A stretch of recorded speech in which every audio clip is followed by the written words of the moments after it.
Olá, amadinhos! Tudo bem com vocês? Amados, olha, essa aula aqui é a aula 96, é a última aula da unidade, que é a aula para a recuperação, a revisão geral da recuperação, tá certo? Se você está fazendo esta aula é porque houve algum motivo, você perdeu a avaliação, né, da revisão geral. Aí não a primeira avaliação, a segunda avaliação. O que acontece? Então, há necessidade de fazer essa aula para fazer a prova de recuperação, tá bom? Então, vamos lá para a aula 96, preste atenção. Recuperação da unidade 3. Selecionei os mesmos conteúdos, amadinho. Barroco no Brasil, arcadismo no Brasil, a regência nominal, regência verbal, crase e funções da linguagem, tá bom? Então, de olho aqui comigo, não saia daí. Então, recuperação da unidade 3. Barroco no Brasil. Vamos ver. Momento histórico. O que estava acontecendo no mundo? Aí você vai ficar ligado, ó. Acontecia o apogeu do absolutismo e da contrarreforma, e o fim das grandes navegações. Belezinha? Temos aí aqui isso do mundo. E no Brasil? A Bahia como um centro econômico e político, em virtude do ciclo da cana-de-açúcar, o auge da cana-de-açúcar, e a exploração institucionalizada. Belezinha? E qual foi o marco inicial do Barroco no Brasil? Então, nós temos aqui, marque bem, né, a publicação do poema Prosopopeia, né, o poema épico, Prosopopeia de quem? De Bento Teixeira. Em qual ano, amadinha? Em 1601, tá certo? O Barroco tem um marco inicial no Brasil em 1601, com a publicação do poema épico Prosopopeia de Bento Teixeira. Outros autores que se destacaram, preste atenção, eu tenho Gregório de Matos, ó, conhecido como Boca do Inferno. Sua poética se divide em 3. Poesia religiosa, que aí você vai ter o pecado arrependido diante de um Deus perdoado. Temos a poesia lírica, amorosa, carpe diem, né? Certa atitude reflexivo-filosófica. E a poesia satírica, tá? Críticas à sociedade da época. Beleza? Além de Gregório de Matos, nós temos o Padre Antônio Vieira, tá bom? Aí o caso da oratória sacro-conceptista. Privilegiou as grandes questões políticas sociais e escreveu mais de 200 sermões. Quais outros autores também? Bento Teixeira, Manuel Botelho de Oliveira, Sebastião da Rocha. Pita. Mas quem no Barroco do Brasil que se destacou? Gregório de Matos e Padre Antônio Vieira. Os dois autores constitui os principais nomes do Barroco brasileiro. Primeiro, Padre Antônio Vieira, um dos principais autores do Barroco em Portugal também. Porque ele lá nasceu em Portugal, mas aos 6 anos veio para cá, né? E ingressou lá na Companhia dos Jesuítas, tá certo? Beleza? E Gregório de Matos aí, a foto nos dois, beleza? E as correntes do Barroco? Nós temos o cultismo, o gongorismo e o conceptismo, que é o quevedismo. Bom, que você vai prestar atenção que quando fala do cultismo, você vai predominar onde? Na poesia. Conceptismo vai ter o predomínio na prosa. Beleza? Aí você pega aqui Gregório de Matos e Padre Antônio Vieira, tá bom?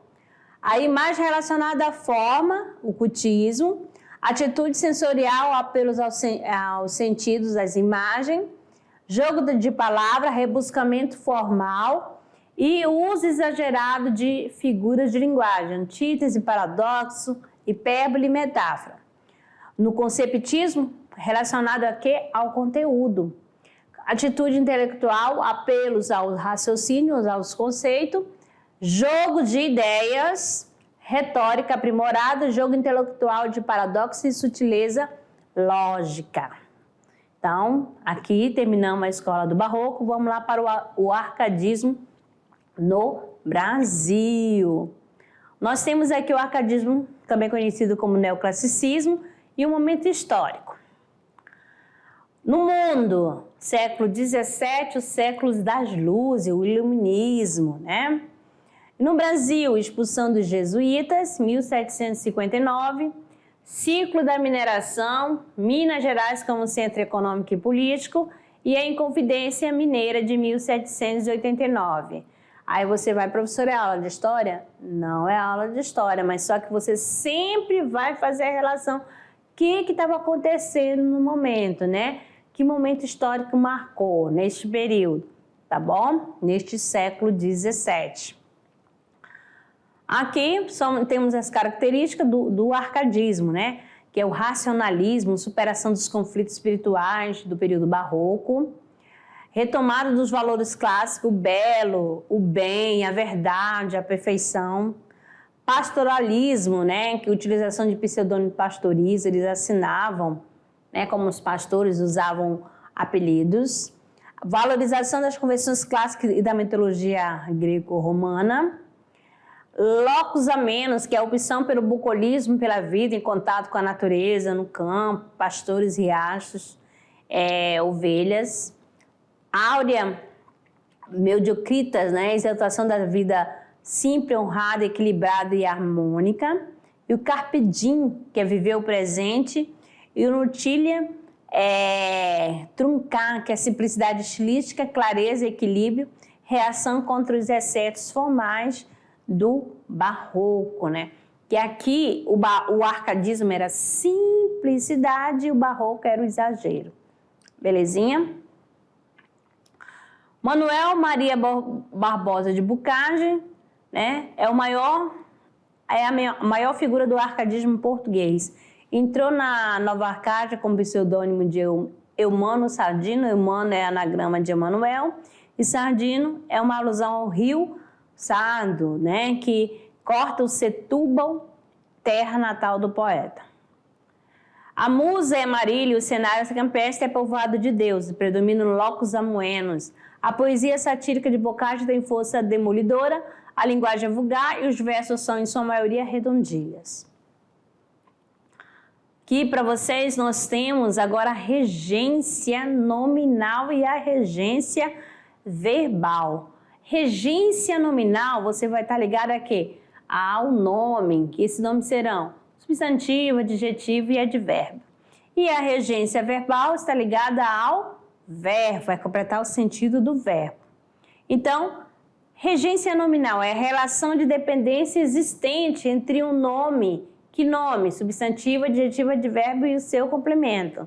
Trabalhamos várias vezes aqui, ó, pego a palavra medo. Mesmo eu falo, tenho medo. Medo de quê?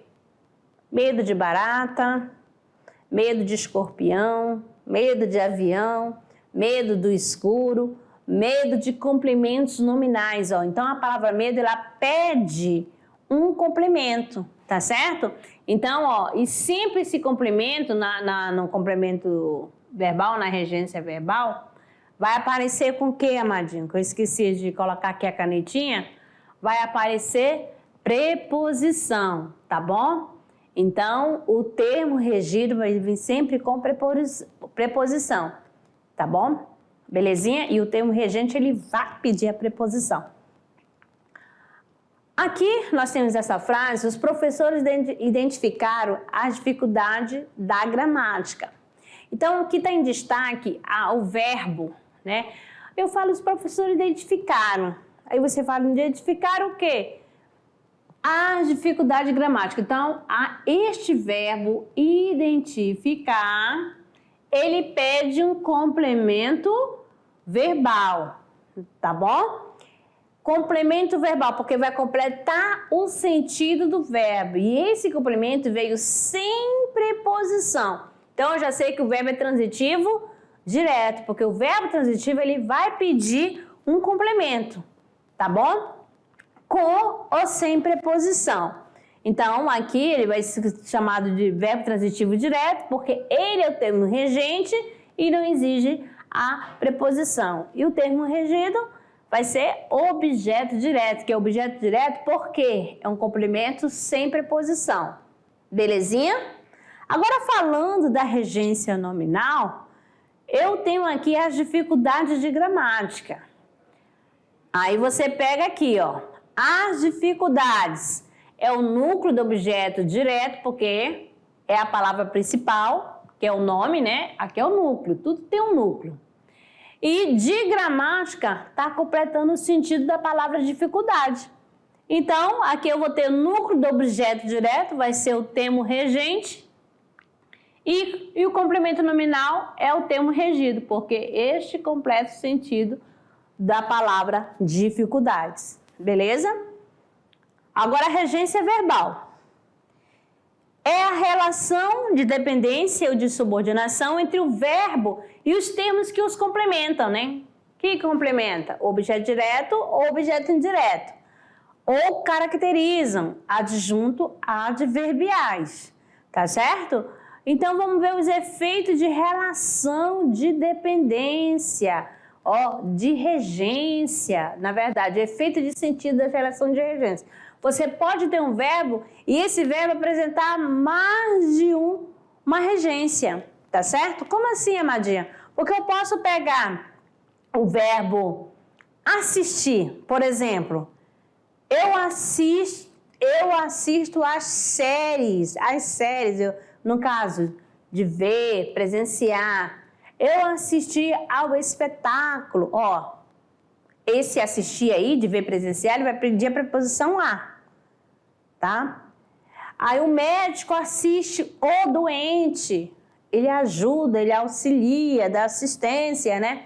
Então vai ser verbo transitivo direto. Mas vamos conhecer o outro aqui, que eu tenho também esse verbo aspirar, que ele pode ter várias regências. No caso aqui, quando ele significar absorver, inalar, ele vai ser verbo transitivo direto, certinho? Olha aqui, amadinho. Calixto aspirou o aroma das flores. Aspirou, inalou, cheirou, entendeu? Então, o sentido aqui, ó, de inalar. Então, ele vai ser o quê, ó? Verbo transitivo direto. Vamos conhecer mais aqui, ó. Mais outra aqui para vocês, ó. A máquina que aspiram o pó do assoalho. Esse aspiro está no sentido de quê? De absorver, tá certo? Então, quando eu tiver no sentido de absorver e inalar, eu tenho um verbo transitivo direto, não vai ter preposição, tá bom?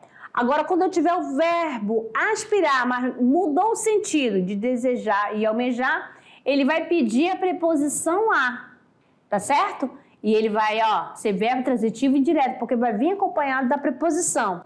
Ó, sempre aspiramos à felicidade. Então, aqui eu tenho a preposição e o a artigo, tá certo? Por quê? Eu falo que é artigo, porque felicidade é uma palavra feminina e admite o artigo feminino na frente, beleza? Agora aqui, eu vou apagar isso aqui, tá certo? Aí tem, João aspirava a uma posição mais brilhante. O que eu tenho aqui, amadinho? A preposição a, porque ele almejava, tá certo? Aspirava a. E aqui, a uma posição almejante. Ou melhor, mais brilhante, beleza? Aqui é a crase. Agora a crase, já que a gente viu regência, já viu que alguns verbos vão pedir a preposição a, então fiquem ligados. Ó, eu vos declaro craseados. Ó, como símbolo dessa união, abençoo esse acento grave. Vai abençoar por quê? Porque se a preposição mais o artigo feminino, ó, eu abençoo esse acento grave. Grave esse acento aqui, ó. Tá certo? Para indicar que houve a crase, né? A junção. E quando vai ocorrer, né? Crase. Ó, quando eu tiver preposição mais o artigo definido, a ou as, pronome demonstrativo a e o pronome demonstrativo aquele e flexões, aquele, aquela, aquilo. Beleza? O que é crase? É a fusão de vogais idênticas e aparece marcada pelo acento grave, tá certo? O artigo feminino, né? Não tem um artigo definido feminino, a? Aí eu pego a preposição, então o primeiro é preposição, o segundo é o artigo definido feminino. Eu posso pegar o aquele, por exemplo, se eu colocar aquele, o que vai acontecer? Vai ficar aquele, beleza?